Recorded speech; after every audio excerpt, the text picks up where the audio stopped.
نحمدہ و نصلی علی رسولہ الکریم اما بعد فاعوذ باللہ من الشیطان الرجیم بسم اللہ الرحمن الرحیم السلام علیکم ورحمۃ اللہ تعالی وبرکاتہ۔ عزیزان گرامی، امید کرتا ہوں آپ تمام حضرات خیر و عافیت سے ہوں گے۔ میں آج بڑے ہی افسردہ دل کے ساتھ اور اظہار افسوس کے ساتھ اب حضرات کے سامنے پیش ہوا ہوں۔ ہمارے بزرگوں میں سے ایک اور بزرگ اس دنیا فانی سے چلے گئے اور اللہ رب العزت کو پیارے ہو گئے، جنہوں نے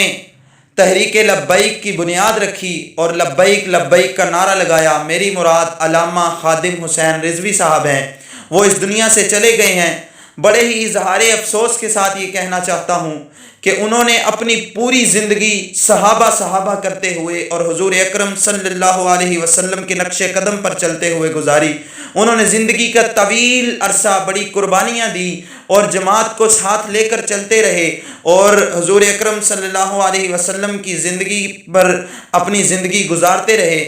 عزیزان گرامی، ہم دعائیں کر سکتے ہیں اللہ رب العزت ان کے درجات کو بلند فرمائے، اللہ رب العزت ان کو جنت الفردوس میں اعلیٰ مقام عطا فرمائے، اور اللہ رب العزت ہم کو ان جیسے بزرگوں اور ان جیسے قوت رکھنے والے اور ان جیسے طاقت اور حوصلہ رکھنے والے بزرگوں سے اللہ رب العزت ہم کو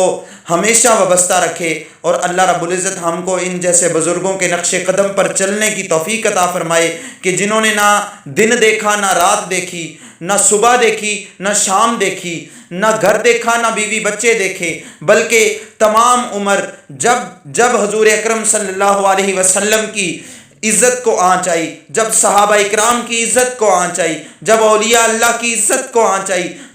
جب اللہ کے دین کو آنچ آئی، تو انہوں نے دن نہ دیکھا نہ رات دیکھی، بلکہ ڈٹ کر نکلے اور صحابہ کیا، حضور اکرم صلی اللہ علیہ وسلم کے نقش قدم پر چلتے رہے اور دن رات اتنی قربانیاں دی کہ انسان اگر تصور بھی کرے تو تصور میں نہیں لا سکتا۔ عزیزان گرامی، دعا کیجئے اللہ رب العزت ان کو جنت الفردوس میں اعلیٰ مقام عطا فرمائے، اور اللہ رب العزت ہم سب کو دین پر چلتے ہوئے، ایمان پر چلتے ہوئے ہم سب کا خاتمہ ایمان پر فرمائے، آمین۔ السلام علیکم ورحمۃ اللہ تعالی وبرکاتہ۔